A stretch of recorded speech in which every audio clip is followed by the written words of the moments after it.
RDC est une et indivisible. De la population et de tout le monde, c'est qu'il faut tout arrêter pour faire face à cette situation.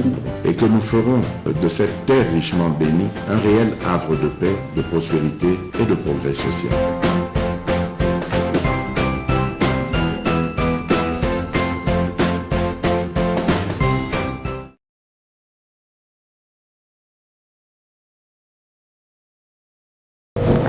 Moté, na pesibino bande konangai bozolanda biso partout à travers le monde. Merci pour la fidélité, la confiance.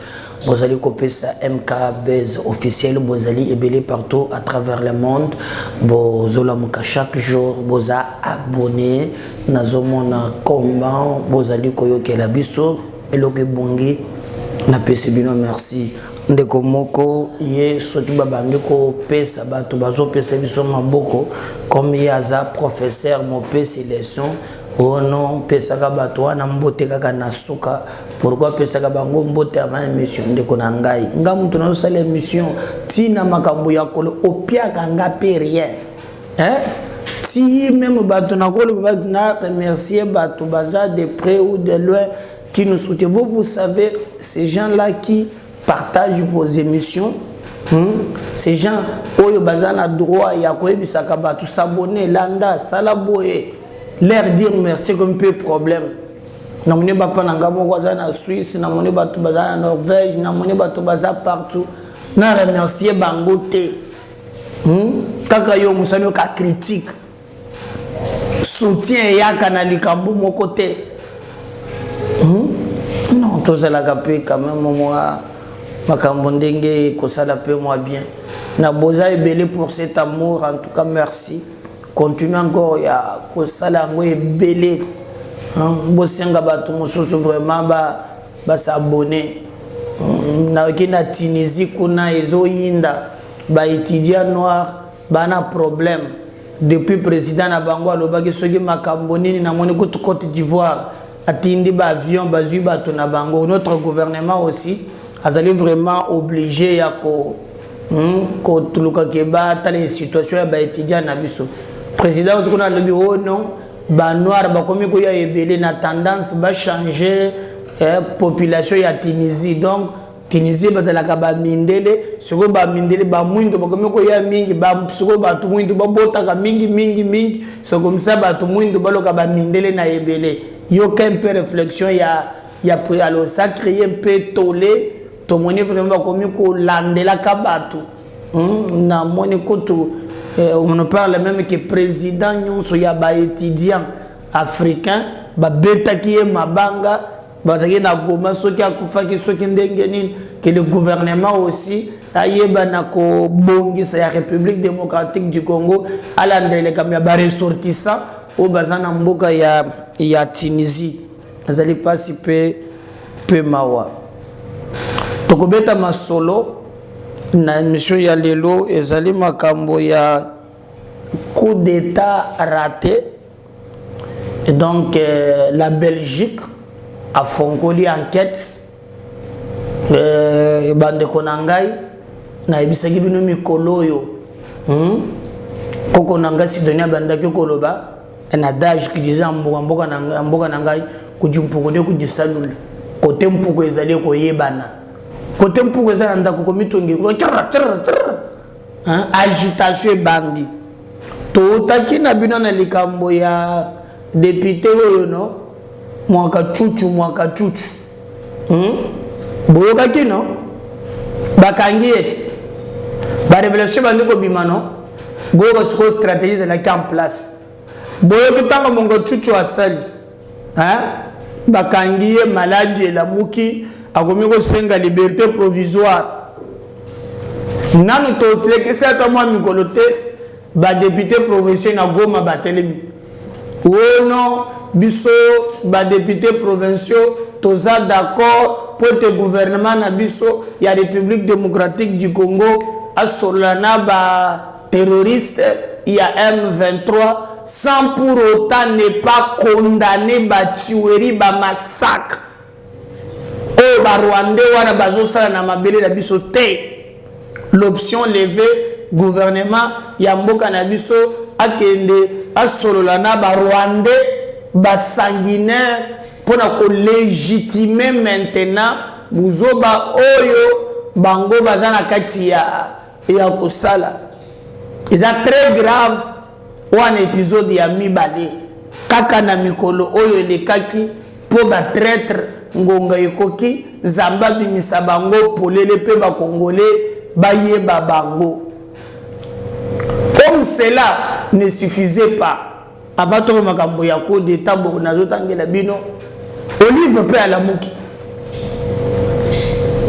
mais ma biso ce qu'on a distraction ya bien comme il dit que togolande na ba jeune na ye mbala moko ke na kuna Kabila David ako ici Goliath aza ako cité Goliath Kongot ako ici yango ya solo alalisi Kongo na se tala munine ya Kongo tala Kabila montagne na bot aw ako ici Kongo elali makale kale après ces révélations ako cité alors munine ya Congo Kabila silisi yango akozonga eboy na boy kaka na même période oyo toandi kolokela makambo ya kobundela mboka na biso bandeko na ngai ekokite maintenant bokoyoka siko somo na makambo yo na koyebisa bino lelo na kotangela bino étape par étape. Boyoka lecture nanga très bien. Encore des révélations. Bolande la ba mission nanga na sala kiao. Na lobaki makambo ya Katanga. Na yebisaki binoke. Il y a un plan, j'avais les infos. MKB officiel. Bozela kaka information ya RFI ya France 24 T. Ce que vous abonnez na chaîne Oyo. Okozo biloko babengi na ba terme babaka sable babiloko ya makasi oyo bato mususu nanu babiso tolobaka ngo avant revérifier nos émissions okomona ke bato bayaka ko rejoindre biso tozi to avancer.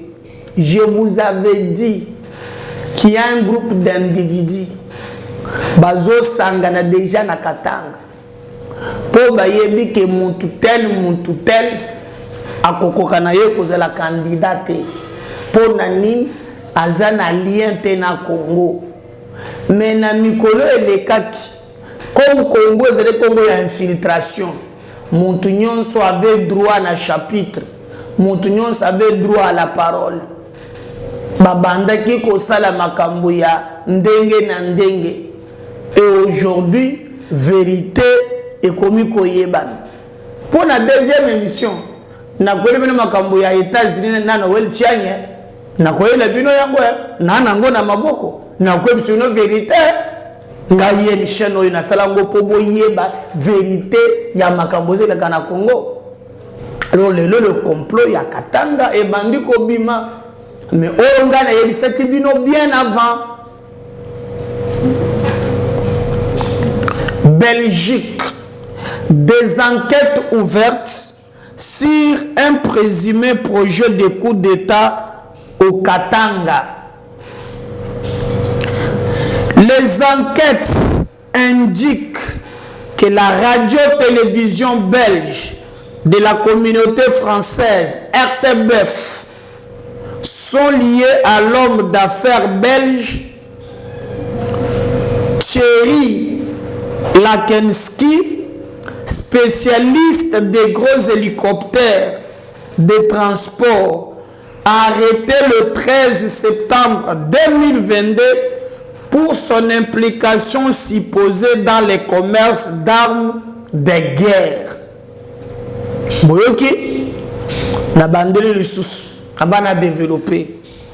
Les enquêtes indiquent la radio-télé belge de la communauté française RTBF sont liés à l'homme d'affaires belge Thierry Lakenski, spécialiste des gros hélicoptères de transport, arrêté le 13 septembre 2022 pour son implication supposée dans le commerce d'armes de guerre.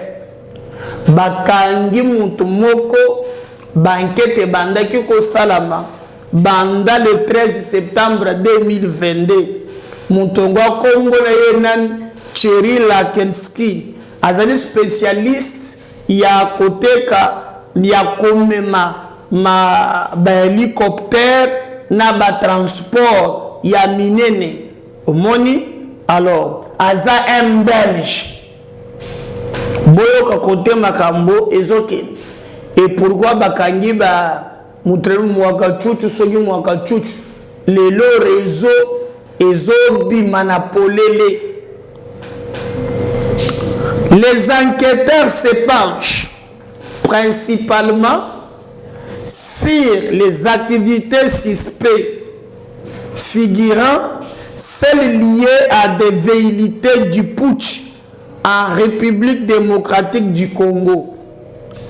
Selon les informations récoltées par RTBF, le terme du mandat d'arrêt décerné le 14 septembre dernier à la gare de Thiény et d'autres suspects font état des contacts et des liens qu'ils paraissent entretenir avec l'ex-général Numbi.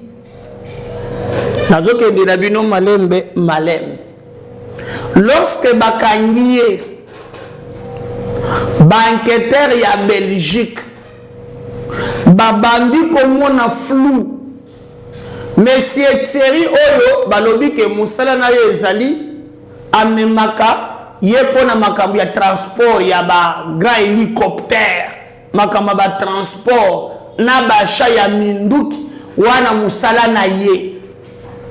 Alors, tango ye awa akena katanga babandi kolandela na ba service na biso na ba mususu bakuti ke eza suspect. Mais na ba trace ndenge ezalaka kaka ba enquête bakosala lelo ba recouper lobi ba ye kokuta ke Monsieur Thierry aza ye moko te na batu mususu mais bazali alien na contact na général yakala po aza en fuite kombo na ye John Numbi.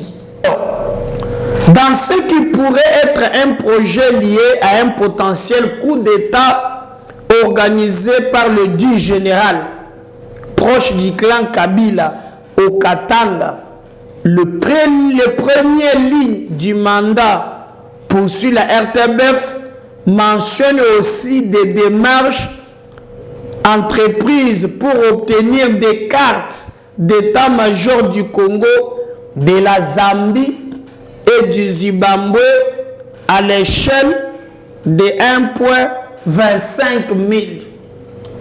Alors, pour ça le projet one, bande robo fongola madoy, MK2 officiel, ayeli bino makambo. Na bandeli pongo bunga fili didete,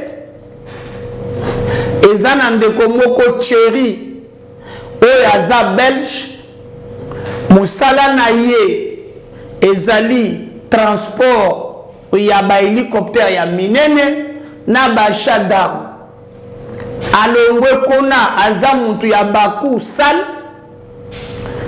abimi awati na Lubumbashi akomi.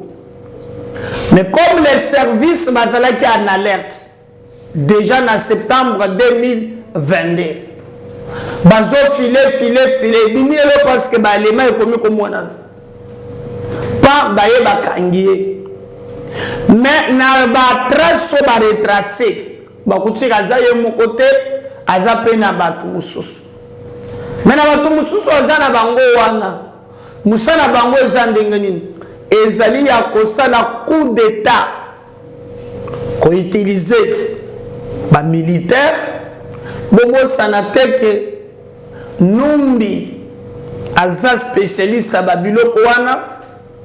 Vous avez entendu même lorsque le procès chez Beya azalaki na bataillon na ye qu'on appelait bataillon Simba.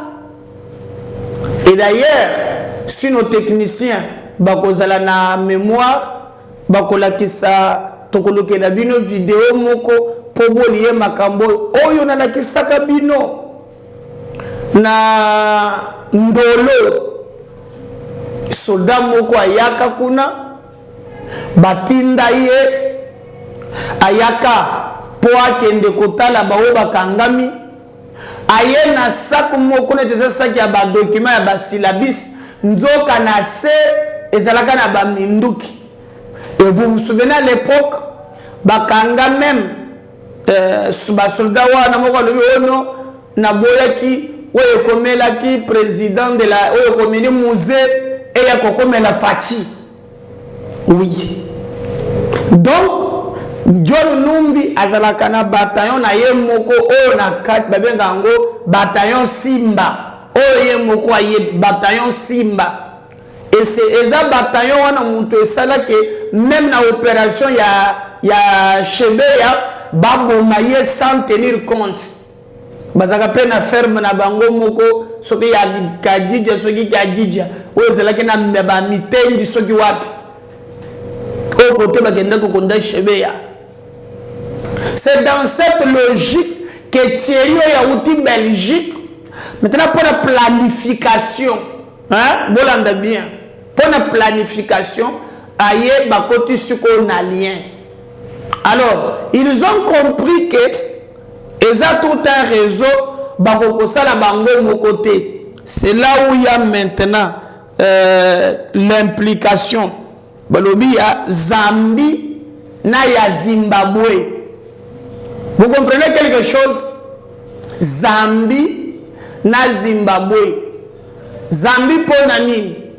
Katumbi alamuka hawa mokolo mususu alobi oyo bapekisa ye ko voyager aleki na makambo ya avant se prononcer makambo na ye ya kotala candidat o avion na ngai boboyi pumbwa tout ça mais nake na Zambie bapesi nga autorisation apumbolaki à partir ya Zambie.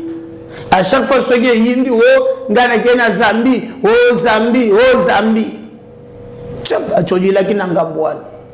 Donc je pense que na renseignement comme et outil maintenant na RTBF post tango medara loba ki batu ba monaki toujours ces gens qui ne comprennent pas que mboka yeleki makambo nyonso batu ya libumu ba monaka ba comprendre kate maintenant que outil na RTBF comme les abats belges, là maintenant beaucoup croire, maintenant tu analyser yango.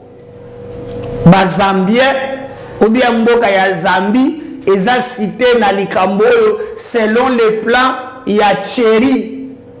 Oh, y en a groupe ya bato, na John Numbi. Alors, pourquoi est-ce que Ezali bango pour solliciter Zambie? Est-ce que Zambie a impliqué directement?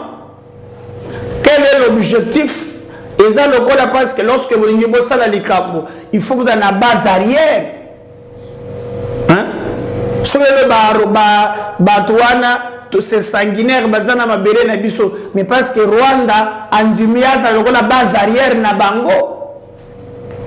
C'est que tu as Zambie, Andimias, a la base arrière, il y a Batouana. Ou bien ezakaka plan ya machination bango bati en place pour na distraire ba congolais bande konangai. Pourquoi ce système est kozala bongo? Mais avec le temps ekoyebana parce que le dossier est landani na moment moko et ce pays makila ya ba congolais tangi mingi. Même Dieu que nous prions Boutou na moi, l'andole busika azali, il faut que la biso mawa. Pour des intérêts personnels, quelques individus veulent embrasser notre pays, Zamba Kondimangote, ba traître wana, ba les juger devant l'histoire. Mboka ya mibale, oyo batangi na likambo oyo, ezali mboka ya Zimbabwe. Parce que selon les informations, et ça makambo ya lukuta bazoko santé que John qui John Nombi Azana Kiba, Bamonaki est na Russie, Bamonaki est Boyeno. Les informations de notre possession, John Nombi Azana Zambie, na Zimbabwe. D'ailleurs, si vous vous souvenez, Bamonaki est Mikoloreka qui awa, Banda qui Kotambola, Kokita, Kozonga, même Kabila P, Nolenda diminué. A comme peu na mubembo mingi Afrique du Sud a Kei a zongi boy Afrique du Sud a Goué Afrique du Sud Union soane zalaki en place juste pour na ko luka moyen ya ko nyokola to pe ko monisa mboka na biso passe. Mais aujourd'hui je crois que ezali suli kambo ya kotunate. Alors moi je me souviens même que non gouvernement na biso esengaki na Zimbabwe. Baluka ko tinde le biso John Nombi ti lelo batikala ko répondre à ta mukete. Alors comment voulez-vous que la relation na mboka wana ezala bien na Zimbabwe côté John Nombi Kabila beta ka petro kona. Alors dans ba ka mongo chuchu bino mo comprendre kité maintenant bandi ko bima po boyeba que des petits fanatiques talamunine ya mboka. Les gens complotent pour n'avoir intérêt na bango. Je nakon du matin que les kambo bongo ko salem et que batobaza la sima ya likamboana ezali ko pesa ngai passe.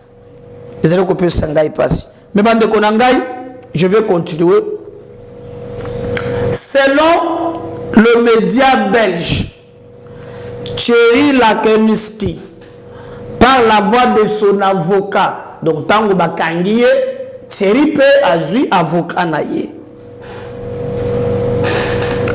Alors, son avocat Emmanuel Dongwater a indiqué qu'il ne s'agit pas d'armer le rebelle, mais bien de sécuriser un référendum d'initiative populaire au sujet de l'indépendance du Katanga. Et ce qu'il y a un tango bakangiye ye azu avocat naye. Comme avocat naye zali Emmanuel Dongwater. Pour anglais peut-être le bagango. Donc aye kondima.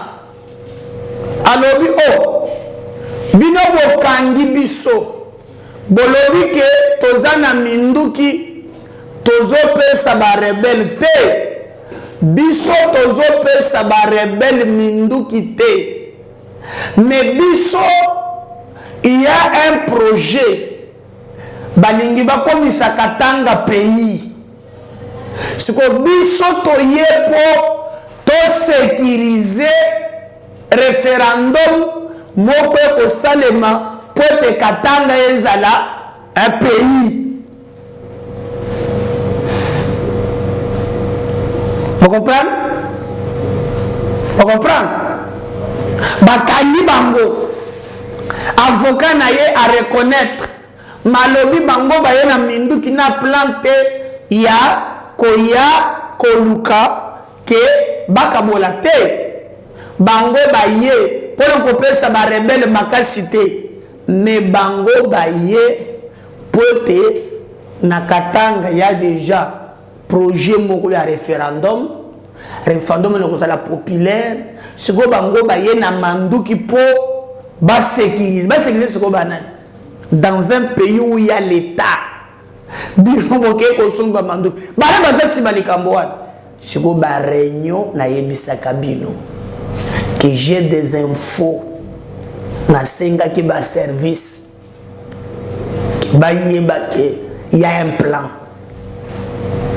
Il y a un plan contre notre pays. Alors, à reconnaître que nous avons tozawana mais plan nabiso ezali ya kopé sa ba rebelle mais nous voulons juste tout sécuriser tango ba kocha référendum. Zaka Katanga ce pays gardé par Dieu pour ce que tu bandi 2018 ba plan est mis en place. Bandeko situation ezalaki très tendu. Alors sikoyo na kitala bino moke parce que faut na tchela bino vidéo moko bo comprendre makambo na lobaki liboso makambo place tokomi bo comprendre que mboko etokomaki na danger. Et ce qui Tshisekedi si lelo tozo silisa mandat ya liboso c'est par la grâce de Dieu. Ba complot ezalaki awa yokananu un pays hein lelo nyonso ebimi dans un pays bato kozoloka non otoye kotorme ba rebelle mais toyende parce qu'il y a un programme bien un projet il y a basa le référendum populaire toye poto sécuriser bango. Mais je vais vous étonner. Alors, aussi, la situation généralement instable au sud et à l'est de la RDC, la proximité des prochaines élections prévues en fin d'année, l'histoire du Katanga et ses liens avec la Belgique, ainsi que la personnalité de John Numbi, inscrivent le dossier dans un contexte géopolitique particulier. Alors, c'est là que monsieur on a dit que les problèmes que toza nango a des problèmes nini. Ba Rwandais en collaboration na bandeko ya FCC. Ba yebi bien que ce qui élection est salami. Le 5 ans ezali boso régime ya ba Rwandais et ko s'effacer. Ils en a parlement, ils en a babilo kebele parce que Bolande Tshisekedi a lobaki Kagame a fait beaucoup de mal au Congo, mais avec moi c'est fini. Donc c'est difficile que Kagame trouve encore des répondants ici. C'est difficile. Alors dans ces conditions-là, Azoye Bate à Salamine. D'où soit il faut empêcher les élections. Élections éco-salimate. Ok, tu crées la situation moko. Il y a coup d'État. Il y a monaki dernièrement même. Bakangi quelques généraux. Même la présidence Ouane. Ils allaient infiltrer. Il y avait des gens qui travaillaient. On a voulu même empoisonner Tshisekedi na bakourier moko yaki wana. Personne n'a eu. Présence n'a eu et commis ko gêner Kagame na ba représenter na ye. Donc Esengeli a Sibir sort oyo l'autre avait Sibi. Bon moni, il faut Sibir sort one. Ça n'a pas marché. Ça n'a pas marché. Bandeko comme cela ne suffisait pas, bah côté n'zela ba généraux. Ça n'a pas marché. Maintenant là, il y a un plan, il y a déstabilisation, il y a Est. Rwandais bakomati bazwa Goma. Tokoma na négociation. Ba obligé enrôlement ti mokolo kiné ekokota na Est. Au-delà même, il y a un mandat prévu par la Constitution. Boyoki mikolo oyo batindi nanga. Nanga bimia koma biloba loba élection. Mais les mêmes personnes. Maintenant, traitant les gros coezali, comment maintenant Est et la moto, Nakatanga Kuna et la moto, comme ça, élection est reportée. Ce que l'élection est reportée, tu fais ce qu'on a mis ça. Makambo ya partage équilibré à pouvoir.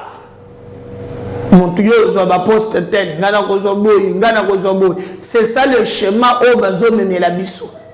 Il y a un débat qui met en émission que Tshisekedi ali na droite. Ata bokolo moko ya koloba que non à cause de sélection grave. On doit organiser les élections pour nous éviter plan diabolique. On bâtit en place. Boyaki même bato ya PPRD. Autre d'élection te, ceux qui béni na masisi ba s'enrôler te. Mais bino d'abord boza na Kinshasa bo s'enrôler te.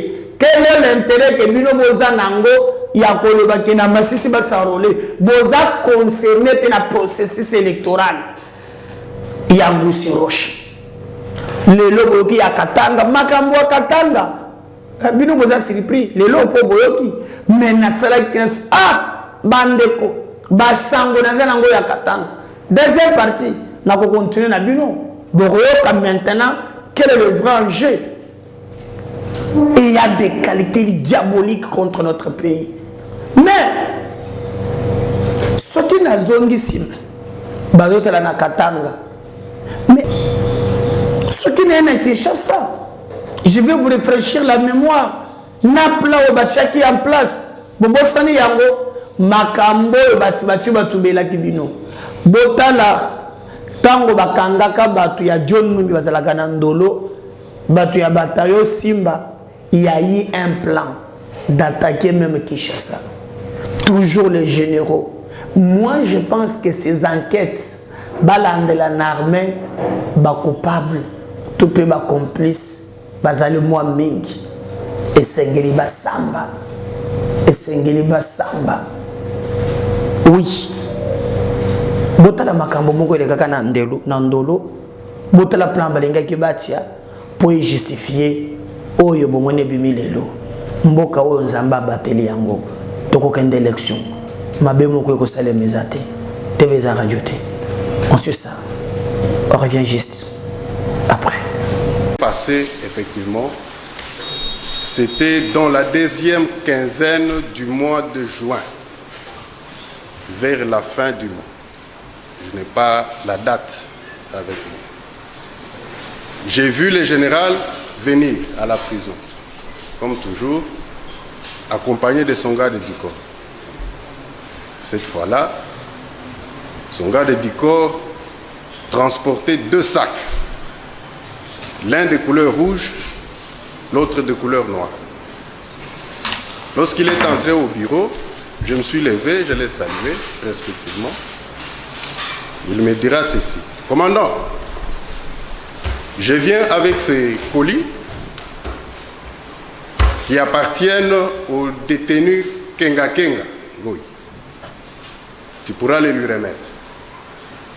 Parce qu'il est déjà condamné, je ne vois pas la raison pour laquelle je dois continuer à garder ces colis dans mon bureau. Parce que ça fait longtemps que ça s'est trouvé là-bas.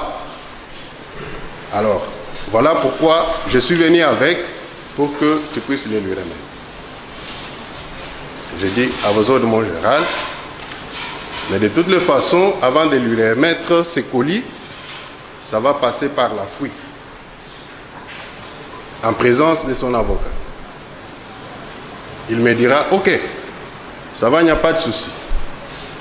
Il est sorti et il est reparti. Je suis resté, comme j'étais concentré avec d'autres urgences.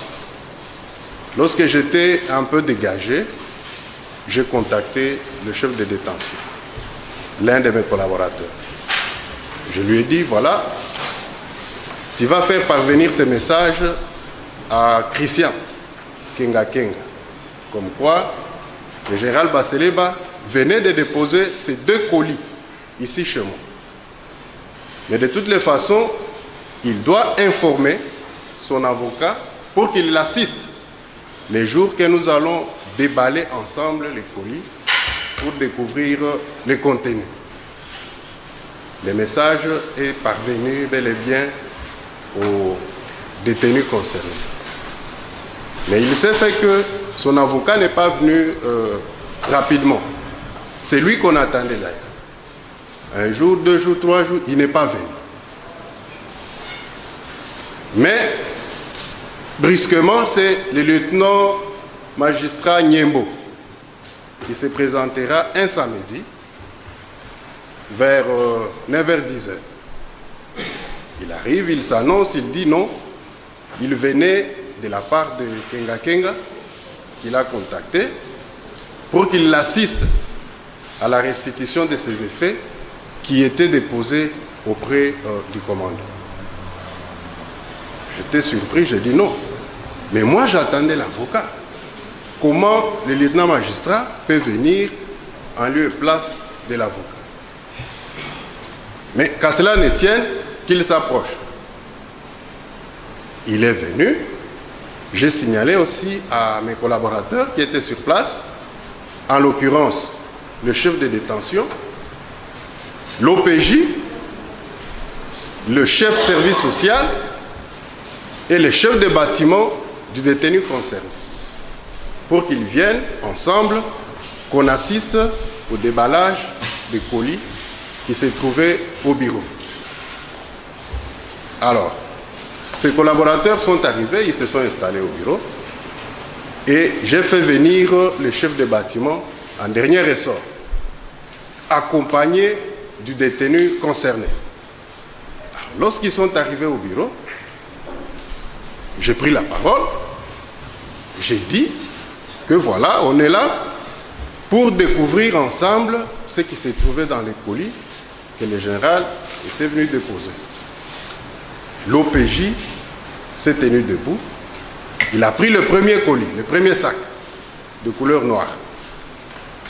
Lorsqu'il a ouvert, juste au-dessus, il y avait beaucoup de papiers, des syllabus, tout ça. Il a commencé à étaler un syllabus après l'autre. Alors, à notre grande surprise, il tire au fin fond du sac, c'était l'arme AK, avec crosse pliable. J'ai dit, mais comment ça? L'arme se trouvait dans les sacs? C'est pas possible. Remets-moi cette arme. J'ai récupéré immédiatement l'arme, que j'ai classée juste dans une des cellules qui se trouve dans mon bureau. Il tire, c'était le pistolet. Non, juste avant le pistolet, c'était les chargeurs. Il tire les chargeurs de l'arme AK. Je dis, tiens, on vérifie, les chargeurs étaient garnis de 14 munitions. Je dis, ah, c'est pas possible. Il introduit encore sa main, il tire, c'est les GP, type Jericho. Je dis, mais c'est quoi ça? On vérifie les GP avec chargeur garni, 14 munitions également. J'ai dit, mais c'est pas possible. Je récupère encore les GP, j'introduis dans les tiroirs qui se trouvent dans mon bureau. Il continue à faire sortir les effets. Il tombe sur un Motorola type Taipei qui s'est trouvé aussi dans les sacs. Les matraques électriques également. Les restes, c'était des syllabus, tout ça. Il y avait aussi les téléphones. J'ai dit non. S'agissant de ces effets, en tout cas, je dois saisir ça pour faire rapport à la hiérarchie. Je ne peux pas comprendre que l'on puisse remettre à un détenu des effets si sensibles comme ça. Merci. Boyoki, Congo est un Nzambe. Vous partagez les liens. Vous likez et vous commentez. En tout cas, vous partagez les liens. Vous amenez ce que vous soutiennent pour tout ça la moussala. Vous allez à Kinshasa. Le numéro de défilé, MPSA, Orange Bani, tu peux apporter votre soutien. Tu peux seulement nous écrire. Et nous pouvons t'envoyer nos coordonnées pour t'aider et comme un MKBS officiel. On revient. Le deuxième numéro tout à l'heure. Bye.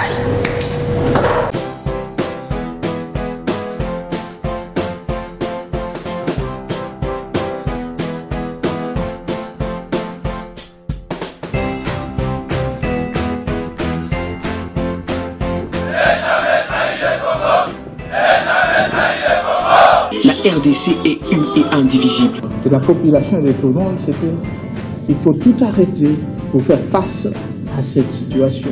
Et que nous ferons de cette terre richement bénie un réel havre de paix, de prospérité et de progrès social.